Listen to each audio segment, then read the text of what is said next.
কমতে থাকবে আর মূর্খতা বৃদ্ধি পাবে, অর্থাৎ মূর্খ মানুষের সংখ্যা বাড়তে থাকবে।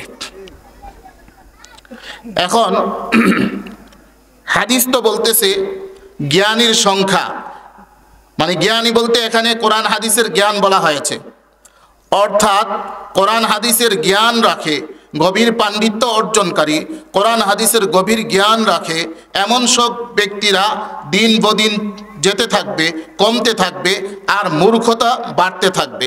এখন প্রশ্ন হলো, আমাদের সমাজে তো দিন দিন শিক্ষিতের হার বাড়তেছে, তাহলে রাসূলুল্লাহ সাল্লাল্লাহু আলাইহি সাল্লাম যে বললেন যে মূর্খতা বৃদ্ধি পাবে, এর কারণ কি? কারণ হলো, জবাব হলো যে মানুষ শিক্ষিত হবে, খাতায় কলমে শিক্ষিত হবে বটে, কিন্তু আচার আচরণ হবে মূর্খদের মতো। আচার আচরণ হবে কিসের মতো? মূর্খদের মতো। মানুষ শিক্ষিত কিন্তু আচার আচরণ হবে মূর্খদের মতো। বলে কিভাবে? আপনি পাসপোর্ট করবেন, যান পাসপোর্ট অফিসে, এখানে কি কোনো মূর্খ লোক বসা আছে না শিক্ষিত লোক? আপনারা কথা না বললে কিন্তু ঘুমিয়ে যাবেন, এটা আপনাদেরই সমস্যা হবে। পাসপোর্ট অফিসে যেই সমস্ত লোকেরা লেখালেখি করে, এরা কি সব মূর্খ না শিক্ষিত? শিক্ষিত, সরকারের সনদ প্রাপ্ত শিক্ষিত মানুষেরা বসে আছে। আপনি যান পাসপোর্ট করার জন্য ন্যায্য টাকা দিয়ে, সরকারকে যতটুকু টাকা দিলে পরে চলে, নিয়মতান্ত্রিক যত টাকা দিয়ে পাসপোর্ট করতে পারা যায়, এতটুকু টাকায় আপনি পাসপোর্ট করতে যান, দেখবেন এই সমস্ত শিক্ষিত নামের মূর্খদের আচার আচরণের কারণে আপনি মাসের মাস ঘুরতে পারবেন, আপনি পাসপোর্ট করে আনতে পারবেন না। মাসের মাস ঘুরতে পারবেন কিন্তু আপনি পাসপোর্ট করে আনতে পারবেন না। বলে কেন? কই লোকগুলি বসে আছে শিক্ষিত, কিন্তু আচার আচরণ হলো গ্রামের একেবারে গণ্ড মূর্খদের চাইতে আরো খারাপ আচরণ তাদের। আপনি যান ঘুরতে পারবেন কিন্তু কোনো কাজ হবে না। কিন্তু আপনি যে পাসপোর্টটা করতে 5,000 টাকা লাগে, এটা যদি আপনি 10,000 টাকা দিয়ে করেন, তাহলে দেখবেন আপনার ভুল হলেও আর কোনো ভুল নাই। এখন আর আপনার কোনো ভুল নাই, এখন ভুল হলেও ভুল নাই, কারণ আপনি কি দিছেন? টাকা দিছেন। প্রশ্ন হলো, এই টাকাটা কি সে আমার কাছে পায়? কথা বলেন না, সে কি আমার কাছে পাওনা? পাওনা নয়, বরং তাকে সরকার নির্দিষ্ট পরিমাণ বেতন দিয়ে তাকে রেখেছে আমার সেবা করার জন্য। বেতনটাও সরকার দেয় না, বেতনটা দেই আমি, আপনি, আমরা দেশের সকল নাগরিক। বলে কিভাবে দেই আমরা? আমাদের পকেটের টাকা। আমরা যখন লবণ কিনি, চিনি কিনি, প্রত্যেকটা পণ্য কেনার সময় আমাদের টাকা থেকে কিছু টাকা সরকার রেখে দেয় তাদেরকে বেতন দেওয়ার জন্য। তাহলে বলেন তো দেখি, বেতনটা কি সরকার দেয় না আমরা দেই? আমরা দেই। আমরা জনগণের টাকায় তাদের বেতন চলে। ওই সমস্ত লোকগুলি, ওই সমস্ত চাকরগুলি, ওই সমস্ত শিক্ষিত শয়তানগুলি চেয়ারের মধ্যে বসে বসে জনগণকে চুষে চুষে খাচ্ছে। আর এদের ব্যাপারেই রাসূল বলেছেন শিক্ষিতের হার বাড়বে, কিন্তু শিক্ষিতের হার বাড়লে কি হবে? তাদের আচার আচরণ হবে একেবারে গণ্ড মূর্খদের মতো।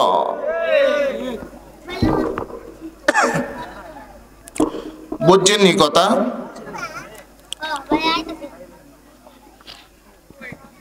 আপনার পাসপোর্টে ভুল হয়েছে, ভুলটাকে আপনি করছেন না অফিসের তারা করছে? আপনি নাম লিখছেন যে অক্ষরে, যেই অক্ষরে লাগে লিখতে, আপনি এই অক্ষরে নাম লিখছেন। লেখার পরে ঘটনাচক্রে সে একটা অক্ষর বেশি দিছে আপনার নামে, তাহলে ভুলটাকে আপনি করেছেন না সে করেছে? ওই করছে ভুল। কিন্তু আপনি এখন ভুল সংশোধন করতে যাবেন, সে বলবে 3,000 টাকা লাগবে। বুঝছেন তো? ভুল করছে ও সংশোধন করে দিবে, কারণ আমি তো টাকা দিয়েছিলাম আমাকে শুদ্ধভাবে পাসপোর্ট করে দেওয়ার জন্য। তো সে ভুল করলো কেন? নিয়মতান্ত্রিক ভাবে সে শিক্ষিত মানুষ, ভুল করার কারণে তার জরিমানা হওয়া উচিত ছিল, কিন্তু জরিমানা তার না হয়ে হয়েছে আমার মতো সাধারণ জনগণের। জরিমানাটা আমি দেব কেন? আমার কি অপরাধ? আমি কি অপরাধ করলাম? আমি তো কোনো অপরাধ করি নাই। এখন আমার নামে ভুলও করলা তুমি, এখন ভুল সংশোধন করার জন্য আমাকে আবার তোমাকে 3,000 টাকা দিতে হবে কেন? এর নাম শিক্ষিত শয়তান। এর নাম কি? শিক্ষিত শয়তান। এই দেশের মুড়ে মুড়ে জায়গায় জায়গায় শিক্ষিত শয়তানেরা বসে আছে। আর এই শিক্ষিত শয়তানদের কারণেই না আপনার ঘরে শান্তি আছে, না আমার ঘরে শান্তি আছে, না সমাজ জুড়ে শান্তি আছে, কোথাও শান্তি নাই। আপনি যান কোনো একটা সেক্টরে, আপনি শান্তিতে কাজ করতে পারবেন না। বলে কাদের কারণে? কই মূর্খ মানুষের কারণে না, এই শিক্ষিত শয়তানদের কারণে। বুঝতেছেন কথা? এবার আসেন আমার জীবনে ঘটে যাওয়া একটা ঘটনা আপনাদেরকে শোনাই। আমার বন্ধু ঢাকা বিশ্ববিদ্যালয়ে পড়ে, আজ থেকে 10 বছর আগের কথা। সে তার আইডির ঠিকানা পরিবর্তন করতে চাই। ঠিকানাটা ছিল ব্রাহ্মণবাড়িয়ার, সে ঠিকানাটা পরিবর্তন করে যাত্রাবাড়ি করতে চাই, ঢাকা যাত্রাবাড়ি। নিয়মতান্ত্রিকভাবে নিয়ম হলো দরখাস্ত করতে হবে, আবেদন করতে হবে, আবেদন করে অপেক্ষা করতে হবে, আবেদন করে অপেক্ষা করলে পরে নির্দিষ্ট সময় পরে, ঠিক আছে। আমি নিয়মতান্ত্রিক আবেদন করলাম, আবেদন করে অপেক্ষা করতে থাকলাম এবং নিয়মিত অফিসে যাতায়াত করতে থাকলাম যে ঠিকানা পরিবর্তন হয় কিনা। দুঃখজনক বাস্তবতা হলো দীর্ঘ 1 বছর পর্যন্ত অফিসে আসা যাওয়া করলাম, কিন্তু ঠিকানা পরিবর্তন হলো না। কয় বছর ঘুরলাম, অথচ কাজটা হলো 1 সপ্তাহ। কাজটা কত দিনের?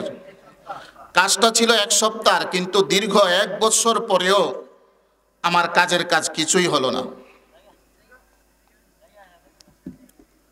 একদিন অফিস থেকে কিছুটা মনক্ষুণ্ণ হয়ে বেরিয়ে আসছিলাম। এই অফিসেই চাকরি করতেন এমন একজন মানুষ, যে মানুষের কথা আমার ভুলে যাওয়াটাই ছিল আশ্চর্যের। মানে কেন? আমি যার ঘরে লজিং থেকে খাওয়া দাওয়া করে পড়াশোনা করেছি, আমার লজিং মাস্টারই এখানে এই অফিসে চাকরি করে, কিন্তু এই কথাটা আমার আর 1 বছর আসা যাওয়ার ভিতরে একবারও মনে পড়ে নাই। আশ্চর্য রকম যে ওনার কথা আমার মনে পড়লো না কেন, আমি নিজেও জানি না। আমি যখন 1 বছর পরে আমি বললাম আমার কাজটা কি হয়েছে, তিনি বললেন না হয় না, এখনো আপনাকে 1 সপ্তাহ পরে আসেন। আমি বললাম যে 1 বছর ধরেই তো 1 সপ্তাহ বলতেছেন, 1 বছর ধরে আসা যাওয়া করতে করতে তো আমি শেষ, আর কবে 1 সপ্তাহ শেষ হবে? এই কথা বলে কিছুটা রাগান্বিত হয়ে, চেহারা মনক্ষুণ্ণ হয়ে আমি যখন বেরিয়ে আসতেছি, ঠিক এমন সময় অফিসের সামনে আমার ওই লজিং মাস্টারের সাথে সাক্ষাৎ। তিনি মুচকি হাসি দিয়ে বললেন, নোমান তুমি এখানে কি ব্যাপার, কেন আসছিলা? বললাম যে এই কাজের জন্য আজকে 1 বছর যাবত আসা যাওয়া করতেছি। ইন্না লিল্লাহ, তুমি কি জানো না আমি এই অফিসের 3 তলায় বসি? তুমি একবারও আমার কাছে আসলা না। এই 1 বছরের ভিতরে কি কোনো টাকা পয়সা দিছো? আমি বললাম 1 টাকাও দেই নাই। কত আরো 5 বছর আসলেও কাজ হবে না। বুঝেন নাই কথা? ও কি মাস শেষে বেতন পায় না? বলেন না কথা। ও মাস শেষে বেতন পায় না? পায়। একজন টিচার প্রাইমারি স্কুলে শিক্ষকতা করে, উনি যদি বলেন যে আমি মাস শেষে যে বেতন পাই, এই বেতন তো পাবই, প্রতিদিন আমাকে ক্লাস করার জন্য প্রত্যেক স্টুডেন্ট 10 টাকা করে আমাকে দিতে হবে। স্টুডেন্ট কি টাকা দিবে না জুতা নিয়ে যাবে? কথা কি বুঝেন নাই? তাহলে প্রাইমারি স্কুলে যদি এটা চলবে না, হাই স্কুলে যদি এটা চলবে না, তাহলে এই অফিসের মধ্যে যেই সমস্ত দুষ্ট বদমাশেরা বসে আছে, ওদের ব্যাপারে এই সরকারের কোনো পদক্ষেপ নাই কেন? কথা বুঝতেছেন না কথা? 1 বছর পরে যখন ওনার সাথে আমার সাক্ষাৎ, উনি আমাকে যখন এই অ্যাডভাইস করলেন, তখন আমি বললাম তাহলে আঙ্কেল আমি কি করতে পারি? তখন তিনি আমাকে আড়ালে নিলেন, আড়ালে নিয়ে বলতেছেন এক কাজ করো, যে 400-500 টাকা বা 200-300 টাকা তার হাতে দাও, দিয়ে বলো যে ভাই এটা দিয়ে আপনি চাটা খাইয়েন আর আমার কাজটা যেন তাড়াতাড়ি হয়ে যায়। বুঝছেননি কথা? পরে আমি ওনার কাছে 300 টাকা নিয়ে গেলাম। দেখেন আজীব ব্যাপার, 300 টাকা নিয়ে গেলাম, নিয়ে গিয়ে বললাম যে ভাই এটা দিয়ে চাটা খান। আরে আরে এটা কি করতেছেন, কি মানে খুব সাধু মানুষ, কি করতেছেন। তো আমি তাকে 300 টাকা দিলাম। দেওয়ার পরে উনি হাসতে হাসতে পকেটে রাখছেন, আগামী সপ্তাহে আইসেন। আশ্চর্যের ব্যাপার হলো আগামী সপ্তাহ আসছি, দেখি কাজ হয়ে গেছে। অথচ 1 বছরে আসা যাওয়ার খরচ আমার অন্তত মিনিমাম 1000 টাকা খরচ হয়েছে। বুঝতে পেরেছেন? এই 300 টাকা দেওয়ার পরে 1 সপ্তাহ পরে কাজ কমপ্লিট।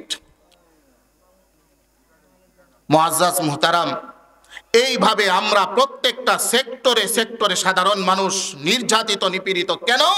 ওই যে রাসূলুল্লাহ সাল্লাল্লাহু আলাইহি সাল্লাম বলছেন যে জ্ঞানী মানুষের সংখ্যা কমে যাবে আর মূর্খতা বৃদ্ধি পাবে।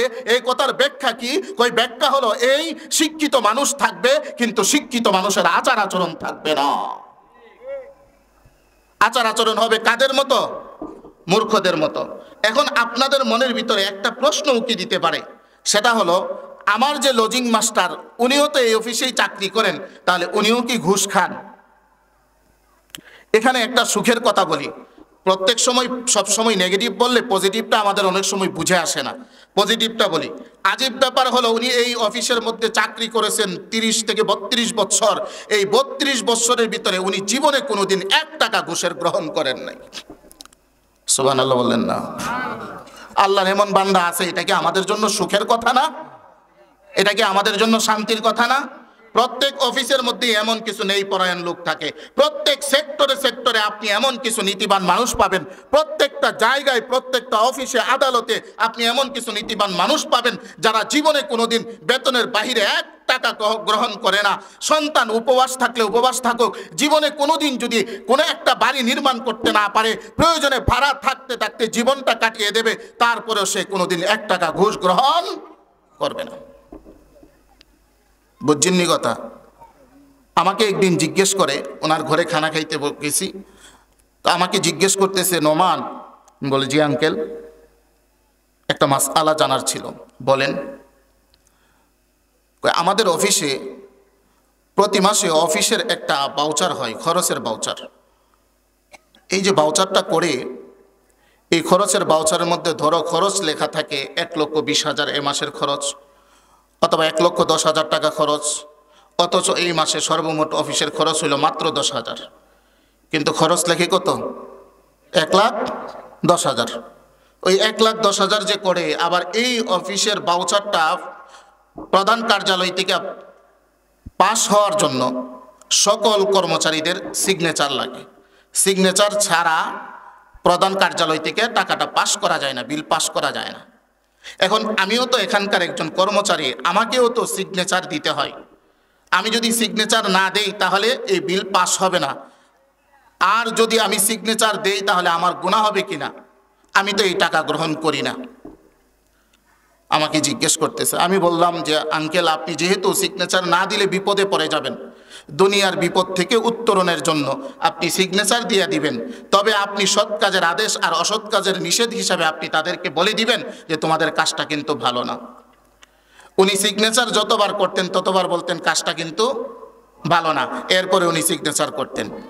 তারা নিজেরা বন্টন করে নিয়ে যাইতো, উনি ওনার অংশ কখনোই আনতেন না, কিন্তু সিগনেচার করতেন।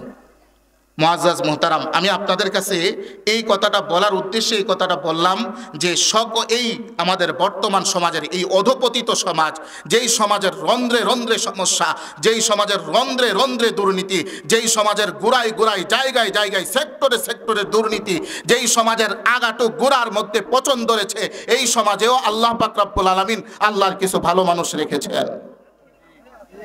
কিছু ভালো মানুষ আছে কিনা বলেন? আছে কিনা বলেন? আছে। আল্লাহ রাসূল সাল্লাল্লাহু আলাইহি ওয়াসাল্লাম বলেন, কিয়ামতের একটা নিদর্শন হলো ইন্না মিন আশরাতিস সাআ আইয়ুরফাআল ইলমু, ইলম উঠিয়ে নেওয়া হবে, ওয়া ইয়াকসুরাল জাহলু, মূর্খতা বৃদ্ধি পাবে। বলে মূর্খতা বৃদ্ধি পাবে, এই কথার ব্যাখ্যা কি? ওই ব্যাখ্যা হলো এই যে সমাজের মধ্যে শিক্ষিত মানুষের সংখ্যা বাড়লেও, খাতায় কলমে শিক্ষিত হলেও আচার আচরণের মানুষটা শিক্ষিত থাকবে না, বরং সে হয়ে যাবে মূর্খর চাইতেও গণ্ড মূর্খ। এরপরে রাসূলুল্লাহ সাল্লাল্লাহু আলাইহি সাল্লাম বলেন ওয়ায়াকসুরাজ জিনা। এই কথাটা বলার জন্য আমি মেন্টালি মানসিকভাবে প্রস্তুত না, বিশেষত গ্রামে এই ধরনের বক্তব্য আমি সাধারণত রাখতে পছন্দ করি না, কারণ আমি এমনিতেই আমার বদনাম আছে, আমার রাগ বেশি, আমি কঠিন কথা বলি, আমি এই আমি সেই। তবে একটা কথা ভালো করে মনে রাখবেন, করলা খাইতে কি লাগে? উপকার আসেনি? যে বক্তার বক্তব্যের মধ্যে মাঝে মাঝে কষ্ট লাগে, মনে রাখবেন এটা উপকারও হবে বেশি। বুঝতেছেন কথা? উপকারও হবে বেশি। আমরা হয়তো কোনো কোনো সময় একটু কঠিন কথা বলি, এই কথাগুলি যদিও মনে হয় আপাত দৃষ্টিতে, বাহ্যিক দৃষ্টিতে মনে হয় কথাটা কঠিন, কিন্তু উপকার বেশি। আল্লাহ রাসূল সাল্লাল্লাহু আলাইহি ওয়াসাল্লাম বলেন যে কিয়ামতের আরেকটা নিদর্শন হলো ইয়াকসুরা জিনা, জিনা বেড়ে যাবে, জিনা বেড়ে যাবে। বলে জিনা কিভাবে বেড়ে যাবে? বর্তমান সময়ে এই বড় মোবাইল আসার পরে জিনা কতটা ব্যাপক হয়েছে, পাপাচার কতটা ব্যাপক হয়েছে, এটা আমার বলার দরকার নাই। আপনারা যারা এখানে বসে আছেন আমার চেয়েও ভালো বোঝেন, বোঝেন না আপনারা? বুঝেন। ঘরে ঘরে জিনা ঢুকে গেছে, বাড়ি বাড়ি, পাড়ায় পাড়ায়, মহল্লায় মহল্লায় জিনা ঢুকে গেছে। আল্লাহ রাসূল সাল্লাল্লাহু আলাইহি সাল্লাম বলেন, যখন সমাজের রন্ধ্রে রন্ধ্রে জিনা ব্যভিচার ঢুকে যাবে, এটা হচ্ছে কিয়ামতের আরেকটা অন্যতম নিদর্শন। এই জন্য আমাদেরকে এই এহেন পরিস্থিতিতে আমাদের জন্য নসিহা কি, আমাদের জন্য উপদেশ কি, আমাদের পরিবর্তনের জায়গা কি? আমাদের পরিবর্তনের জায়গা হলো আমাদেরকে এই সমস্ত কাজ পরিহার করে চলতে হবে। আল্লাহ আমাদের সকলকে তৌফিক দান করুন, সকলে পড়ি আমিন। মুআজ্জাজ মুহতারাম, আমরা এই যে এখন যে একটা সমস্যার মধ্যে আছি, সমস্যা তো বিশাল। আমাদের আল্লামা নুরুল ইসলাম উলিপুরি সাহেব হাফিজাহুল্লাহ, উনি একটা প্রায় বলেন, আমি বিশেষ করে কয়েকটা বক্তব্যে হুজুরের শুনছি, হুজুর বলতেন, আমার সারা অঙ্গে ব্যথা, ওষুধ দেব কোথা? আমার সারা অঙ্গে ব্যথা, ওষুধ দেব কোথা? সারা অঙ্গে ব্যথা থাকলে ওষুধ আপনি কোনখানে দিবেন? আমাদের সমাজের সব জায়গায় সমস্যা, আপনি সমাধান দিবেন কোথায়? সকল জায়গায়, সকল সেক্টরেই সমস্যা। তবে একটা কথা আমি খুব বেশি বলি এবং বলতেও ভালো লাগে এবং আমি মনে করি বলাও উচিত। সেটা কি? আল্লাহ রাসূল সাল্লাল্লাহু আলাইহি ওয়াসাল্লাম এক হাদিসে বলেন, আহাব্বুল বিলাদি ইলাল্লাহি মাসাজিদুহা ওয়া আবগাদুল বিলাদি ইলাল্লাহি আসওয়াকুহা। আল্লাহ তাআলার কাছে সবচেয়ে পছন্দের জায়গা হলো মসজিদ। বলেন তো দেখি, আল্লাহ তাআলার কাছে সবচেয়ে পছন্দের জায়গা কি? সবাই বলেন, একসাথে বলেন, মসজিদ। আর আল্লাহ তাআলার কাছে সবচেয়ে অপছন্দের জায়গা হলো বাজার। এখন আপনারা বলেন তো দেখি, মসজিদে মানুষ বেশি না বাজারে মানুষ বেশি? কোথায় মানুষ বেশি? বাজারে মানুষ বেশি। যেই জাতি মসজিদের কদর বুঝলো না, বাজারের কদর বুঝলো, এই জাতির অধপতনের ব্যাপারে আর অভিযোগ করে লাভ আছে? আমরা অধপতন আমাদের হবে না কেন? আমাদের চারিত্রিক অধপতন হবে না কেন? আমরা বাজার বুঝলাম কিন্তু মসজিদ বুঝলাম না। আমরা বাজারে আসা যাওয়া বুঝলাম কিন্তু মসজিদে আসা যাওয়ার কল্যাণ বুঝলাম না। এটা তো আমাদের বিরাট বড় একটা অধপতনের কারণ। এই জন্য আজকে যে এই মজমা, আরেকটা বিরাট বড় সমস্যা এটাও যে আজীব লাগে, যাদের চিকিৎসা দরকার তারা চিকিৎসা নেয় না, আর যাদের চিকিৎসাটা এত দরকার নাই তারাই ঘুরে ফিরে চিকিৎসা নিচ্ছে। ওই কথাটা কেমন আমি আপনাদেরকে একটু বুঝিয়ে বলি। দেহের ডাক্তার কে? দেহের ডাক্তার না, দেহের ডাক্তার হলো আমাদের সমাজে যে ডাক্তাররা আছেন, যারা বিভিন্ন চেম্বার নিয়ে বসে আছেন, তারা হলো দেহের ডাক্তার। আর উলামায়ে কেরাম কিসের চিকিৎসা দিয়ে থাকেন? রুহের চিকিৎসা দিয়ে থাকেন, তাই না? আত্মার চিকিৎসা। আমাদের আমল কিভাবে পরিবর্তন হবে, ঈমান কিভাবে পরিবর্তন হবে, আখলাক কিভাবে পরিবর্তন হবে, আমাদের জীবনের এই ধারা কিভাবে পরিবর্তন হবে, এইগুলো বলে থাকেন কে? উলামায়ে কেরাম। আর ডাক্তার দিয়ে থাকেন দেহের চিকিৎসা, উলামায়ে কেরাম দিয়ে থাকেন আত্মার চিকিৎসা। এখন দেখেন, যেই মানুষটার আত্মার চিকিৎসা সবচেয়ে বেশি জরুরি, এই মানুষটা এই মাহফিলে আজকে আসে নাই। বুঝছেন না কথা? যার চিকিৎসা সবচেয়ে বেশি জরুরি, গিয়ে দেখেন সে এখন মোবাইল নিয়ে বসে আছে। সে মোবাইল নিয়ে বসে আছে এবং এখন না শুধু, এখন বাজে রাত 10:30। সে আরো অন্তত 2 থেকে 3 ঘন্টা মোবাইল টিপবে, কিন্তু 10 মিনিটের জন্য, 1 ঘন্টার জন্য সেই মাহফিলে বসে না। যার চিকিৎসা বেশি দরকার, সে এখন এই মাহফিল থেকে অনেক দূরে, এই মাহফিলের ধারে কাছে আসতে রাজি না। আবার এমনও পাবলিক আছে, বৈশা বৈশা গান বাদ্যের বিরুদ্ধে কিছু বলতে না পারলেও ওয়াজ মাহফিলের বিরুদ্ধে 6 কথা 7 কথা বেশি বলে। আছে না? এমন মানুষ আছে না? ওয়াজ মাহফিল দিয়া লাভ কি? লাভ তুমি বুঝবা না, কারণ তোমার সেই চোখ নাই। ওয়াজ মাহফিল দিয়া লাভ কি? এই লাভ বোঝার মতো ক্ষমতা তোমার নাই, এই অন্তরও তোমার নাই, এই চোখ তোমার নাই, এই ব্রেন তোমার নাই। এটার লাভ কি? এটার লাভ হইলাম আমি, এটার লাভ হইলাম আপনারা। বলে কিভাবে? এই ওয়াজ মাহফিল থেকেই যখন আমাদের মা বাবা বিভিন্ন ওলামায়ে কেরামের বয়ান শুনতো, তো তখন মনে মনে স্বপ্ন দেখতো, ইস আমারও একটা সন্তান যদি এমন হতে। কথা বলে না, ঠিক না? হ্যাঁ, আমাদের এই যে সম্মেলন হতো না, সম্মেলন, ওই যে আমাদের মাঠে সম্মেলন হতো, আমরা তখন একেবারেই ছোট। এই সম্মেলনের বয়ান থেকে, ওলামায়ে কেরামের তাফসির থেকে, ওলামায়ে কেরাম যখন তাফসির করতেন, বড় বড় ওলামায়ে কেরাম যখন বয়ান শুনাইতেন, তখন অনেক মা বাবা এই বয়ানের মাঠ থেকে নিয়ত করে যাইতো নিজের একটা সন্তানকে আলেম বানাবে। এই ওয়াজের লাভ নাই, এই ওয়াজের উপকারিতা নাই, এই কথা বলা যাবে না। হ্যাঁ, ওয়াজের মধ্যে যদি কোনো ধরনের অনিয়ম থাকে, অনিয়মের বিরুদ্ধে বলা যায়, ওয়াজের বিরুদ্ধে বলা যায় না। যেমন ধরেন আপনার দেহের কোনো একটা অঙ্গে সমস্যা হয়েছে, এখন কি আপনার গোটা দেহটাকেই নষ্ট করে দিবেন? না, আপনার যে অঙ্গে সমস্যা হয়েছে এই অঙ্গের চিকিৎসা করবেন। সুতরাং যদি ওয়াজ মাহফিলের কোনো জায়গায় কোনো ত্রুটি বিচ্যুতি থাকে, তাহলে এই অংশটাকে ঠিক করার জন্য চেষ্টা করবেন। কিন্তু এই কথা কখনোই বলবেন না যে ওয়াজ বন্ধ হয়ে যাক, ওয়াজের কোনো দরকার নাই। আল্লাহর কসম, যদি ওয়াজের সংখ্যা কমে যায়, গানের সংখ্যা বৃদ্ধি পাবে। কিসের সংখ্যা বৃদ্ধি পাবে?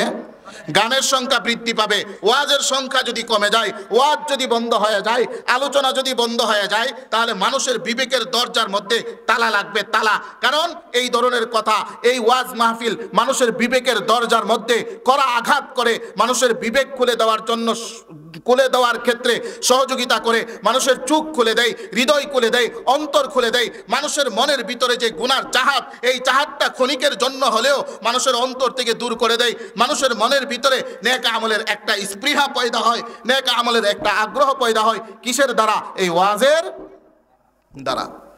এই জন্য মনে রাখবেন, ওলামায়ে কেরাম যখন দিনের কথা বলেন, যখন দিনের কথা শোনান, তখন চেষ্টা করে, কষ্ট করে হলেও, নিজের সামান্য সময় নষ্ট করে হলেও ধৈর্যের সাথে ওলামায়ে কেরামের কথা শোনার চেষ্টা করবেন। রাজি আছেন ইনশাল্লাহ সবাই? আল্লাহ সকলকে তৌফিক দান করুন, সকলে পড়ি আমিন। বলতেছিলাম কিয়ামতের আলামত মনে আসেনি আপনাদেরকে? আপনাদের মনে আছে তো? কিয়ামতের আলামত আল্লাহ রাসূল সাল্লাল্লাহু আলাইহি ওয়াসাল্লামকে জিজ্ঞেস করেছিলেন কিয়ামত কখন হবে। নবীজি বলেছিলেন মাল মাসউলু আনহা বিআলামা মিনাস সাইল, কই যা প্রশ্নকর্তা যেমন জানে না, যাকে প্রশ্ন করা হয়েছে তিনিও জানেন না। রাসূলুল্লাহ সাল্লাল্লাহু আলাইহি ওয়াসাল্লামের কাছে পাল্টা প্রশ্ন করলেন, ফাখবিরনি আন আমারাতিহা, ইয়া রাসূলুল্লাহ, তাহলে কিয়ামত কখন হবে সেটা বলার দরকার নাই, বলেন তো দেখি কিয়ামতের কোনো নিদর্শন আছে কিনা। নিদর্শন কি নিদর্শন বলেন? নবীজি জবাবে বললেন, আনতালিদাল আমাতু রাব্বাতাহা, কিয়ামতের এক নাম্বার নিদর্শন হলো যে সন্তান মা বাবার সাথে দাস দাসীর মতো আচরণ করবে। সন্তান মা বাবার সাথে নিজের কর্মচারীর মতো ধমক দিয়ে কথা বলবে, চোখ রাঙিয়ে কথা বলবে, উঁচু আওয়াজে কথা বলবে। কর্মচারীকে যেভাবে ধমক দেয়, নিজের মা বাবাকে এইভাবে ধমক দিবে। কর্মচারীর দিকে যেভাবে চোখ রাঙিয়ে তাকায়, এইভাবে নিজের মা বাবার দিকে চোখ রাঙিয়ে তাকাবে। এরপরে রাসূলুল্লাহ সাল্লাল্লাহু আলাইহি সাল্লাম বলেন, ওয়া আনতারাল হুফাতাল উরাতাল আলাতা ইয়া শাই ইয়াতাতাওয়ালুনা ফিল বুনিয়ান, তোমরা দেখবা এমন কিছু সংখ্যক মানুষের দালান অট্টালিকা তুলে তুলে তোমাদের সমাজের মধ্যে বিশৃঙ্খলা ছড়াবে। এই মানুষগুলি কারা? যারা এক সময় মানুষের বাড়ির রাখাল ছিল, যারা এক সময় নিজের পায়ে জুতা ছিল না, পরনে কাপড় ছিল না। এই মানুষগুলির দেখবা, এই ধরনের মানুষ, অসহায় মানুষ, যাদের সমাজে কোনো অবস্থান ছিল না, সমাজে কোনো জায়গা ছিল না, সমাজে কোনো মূল্যায়ন ছিল না, এমন সব মানুষগুলি টাকার মালিক হইয়া বিরাট বড় বড় বিল্ডিং বানাইয়া সমাজের মধ্যে বিশৃঙ্খলা সৃষ্টি, সমাজে কি সৃষ্টি করবে? বিশৃঙ্খলা সৃষ্টি করবে। রাসূল আরবী সাল্লাল্লাহু আলাইহি ওয়াসাল্লাম এই কথাটাই হাদিসের মধ্যে এইভাবে বলছেন, এইভাবে বলছেন, ওয়া আনতারাল হুফাতাল উরাতাল আলাতা রিয়াশা ইয়াতাতাওয়ালুনা ফিল বুনিয়ান, যদি দেখো তোমার সমাজে, তোমার সমাজের আশেপাশে, তোমার সমাজের মধ্যে এই ধরনের মানুষ, যাদের একসময় সমাজে কোনো অবস্থান ছিল না, যাদের এক সময় পরনে কাপড় ছিল না, যাদের এক সময়, যারা এক সময় মানুষের বাড়ির গরুর রাখাল ছিল, বকরির রাখাল ছিল, মানুষের বাড়িতে কামলা থাকতো, বছরের বছর কামলা থাকতো, এই ধরনের হতদরিদ্র মানুষ, সমাজের মধ্যে মূল্যহীন মানুষ, টাকার মালিক হইয়া, পয়সার মালিক হইয়া এই ধরনের কথা বলে, এই মোল্লা কি কর, মোল্লারে ধর, আছে না? কিছু মানুষ আছে না, মোল্লারে ধর, মোল্লারে ধর, মোল্লার উপরে আক্রমণ, মোল্লাকে নিয়ে অকথ্য ভাষায় গালিগালাজ করে, মোল্লার বিরুদ্ধে কথা কয়, সারিস্টলে সুযোগ পাইলেই মোল্লার বিরুদ্ধে কথা, সমাজে কোথাও কোনো মিটিংয়ে কোনো সুযোগ পাইলেই মোল্লার বিরুদ্ধে কথা। আরে মিয়া, আমরা সমাজের মধ্যে কোনো ধরনের অন্যায় অপরাধ করি না, যদি আমরাও অপরাধ শুরু করি তাহলে সমাজের শান্তি শৃঙ্খলা আপনারা ধরে রাখতে পারবেন? বলেন, ধরে রাখা সম্ভব? কখনোই সম্ভব না। এই জন্য হযরত উলামায়ে কেরাম সমাজের শান্তি শৃঙ্খলা ধরে রাখার জন্য অন্যতম একটি মাধ্যম হলো হযরত উলামায়ে কেরাম নিজেরাও বিশৃঙ্খলা করে না, সমাজকে শান্ত রাখার জন্য তারা আপ্রাণ চেষ্টা করে। কিনা বলেন? করে। এই জন্য কিয়ামতের আরেকটা নিদর্শন হলো ওয়া আনতারাল উফাতাল উরাতাল আলাতা রিয়া শাইয়াতা তাওয়ালুনা ফিল বুনিয়ান। নবীজি বলেন, তোমরা দেখবা যারা এক সময় পরনে কাপড় ছিল না, যাদের এক সময় পায়ে জুতা ছিল না, যারা এক সময় মানুষের বাড়ির রাখাল ছিল, এই সমস্ত মানুষগুলি টাকার মালিক হইয়া সমাজের মধ্যে গরম দেখাবে আর বিশৃঙ্খলা সৃষ্টি করবে। করছে কিনা বলেন? কার কথা? মুহাম্মদুর রাসূলুল্লাহ সাল্লাল্লাহু আলাইহি সাল্লামের কথা। বলেন তো দেখি, নবীর কথায় কি কোনো সন্দেহ আছে? নবীর কথায় কি মুমিনের সন্দেহ করার কোনো সুযোগ আছে? কোনো সুযোগ নাই। মুহাম্মদুর রাসূলুল্লাহ সাল্লাল্লাহু আলাইহি ওয়াসাল্লাম বলেছেন, নবীজিকে একদিন হযরত যায়েদ ইবনে সাবিত রাদিয়াল্লাহু তাআলা আনহু গালিবান জিজ্ঞেস করেছিলেন, ইয়া রাসূলুল্লাহ, আমি তো আপনার ওয়াহি লিখি, আপনি তো কখনো রাগান্বিত হন, উত্তেজিত হন, আপনার উত্তেজিত হওয়া, রাগান্বিত হয়ে কথাগুলিও কি আমি লিখে রাখবো? আচ্ছা, সাহাবী এই প্রশ্ন করলেন কেন? একটু প্রশ্নের জবাব দিবেন, একটু মনোযোগ দিয়ে কথাটা শুনেন। আমরা যখন রাগান্বিত হয়ে যাই, উত্তেজিত হয়ে যাই, দেখবেন রাগের মাথায় এমন সব কথা বলি, রাগ চলে গেলে আফসোস করি। কথা বলেন না কেন? বলি না? অনেক সময় বলি না?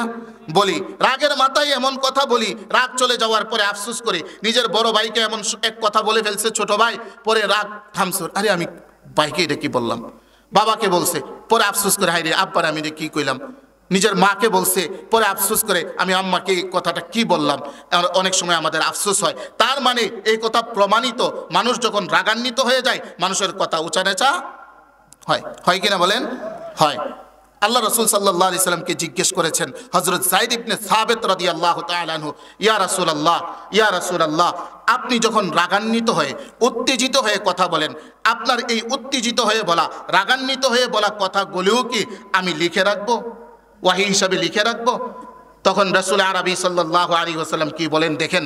নবীজি বলেন, উকতুব ফাওয়াল্লাযী নাফসু মুহাম্মাদিন বিয়াদিহি লা ইয়াখরুজু মিন হাযা। নবীজি এরপরে নিজের জিভ টেনে ধরলেন, এইভাবে বললেন, লা ইয়াখরুজু মিন হাযা ইল্লাল হক। নবীজি বললেন, ওই সত্তার শপথ যার হাতে মুহাম্মদের প্রাণ, সেই সত্তার শপথ করে বলছি, হে যায়েদ ইবনে সাবিত, তুমি লিখো, আমার ওয়াহি লিখতে থাকো, এই জবান থেকে সত্য ব্যতীত মিথ্যা কখনো বের হয় না। মুহাম্মদুর রাসূলুল্লাহ সাল্লাল্লাহু আলাইহি ওয়াসাল্লামের কথা 99% সত্য না 100% সত্য? 100% সত্য। মুহাম্মদুর রাসূলুল্লাহ সাল্লাল্লাহু আলাইহি ওয়াসাল্লাম বলে গেছেন, মুহাম্মদুর রাসূলুল্লাহ সাল্লাল্লাহু আলাইহি ওয়াসাল্লাম বলে গেছেন, এই জন্য সমাজের বিশৃঙ্খলা দূর করতে হলে, সমাজকে শান্তি শৃঙ্খলে রাখতে গেলে এই সমস্ত পাতি নেতাদের মাস্তানি বন্ধ করে দিতে হবে। এই সমস্ত পাতি নেতাদের মাস্তানি দিন শান্তি ফিরিয়ে আনতে পারবেন না। আল্লাহ তাআলা আমাদের সকলকে এই কথাগুলি বোঝার এবং আমল করার তৌফিক দান করুন। সকলে পড়ি আমিন। মুআজ্জাজ মুহতারাম, বলতেছিলাম কিয়ামতের আলামত।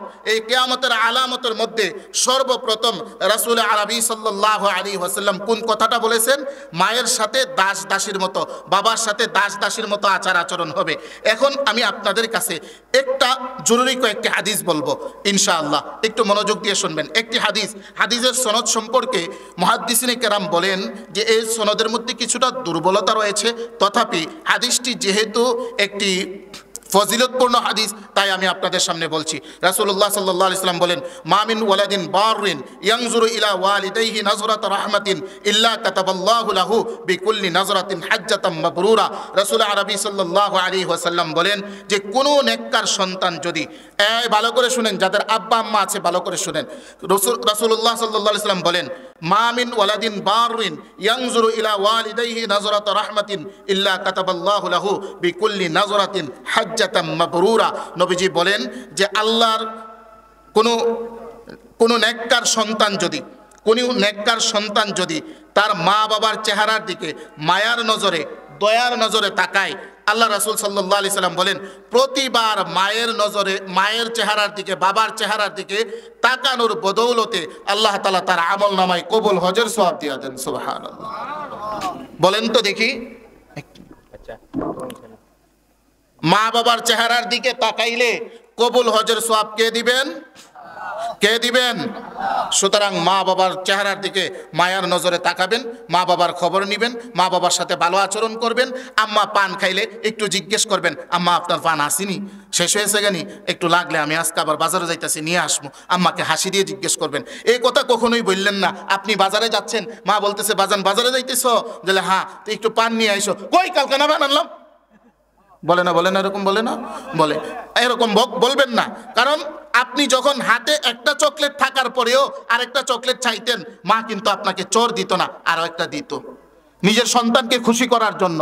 দুইটা দেওয়ার পরেও সন্তান কাঁদতেছে, আরো একটা লাগবে, মা আরো একটা দিয়া সন্তানকে খুশি করার চেষ্টা করছে। মা হাত ভরে দিছে, মায়ের কানের জিনিসগুলি সন্তানের বিপদে মা এই জিনিসগুলিও বিক্রি করে দিছে। মায়ের গলার মধ্যে চেইনটা ছিল, এই চেইনটাও সন্তানের লেখাপড়ার খরচ বহন করতে গিয়া মায়ের চেইনটাও বিক্রি করে দিছে। মা তার জীবনের যা ছিল সব সন্তানের পিছনে নষ্ট করে দিছে। আজকে সন্তানের কাছ থেকে পানের টাকাটাও মা পায় না। আছে না এমন সন্তান? আছে না? পানের টাকাটাও পায় না। এই জন্য আল্লাহর দোহাই দিয়ে বলি, যাদের মা বাবা আছে, মা বাবার কদর করেন, মা বাবার ইজ্জত করেন, মা বাবার সম্মান করেন।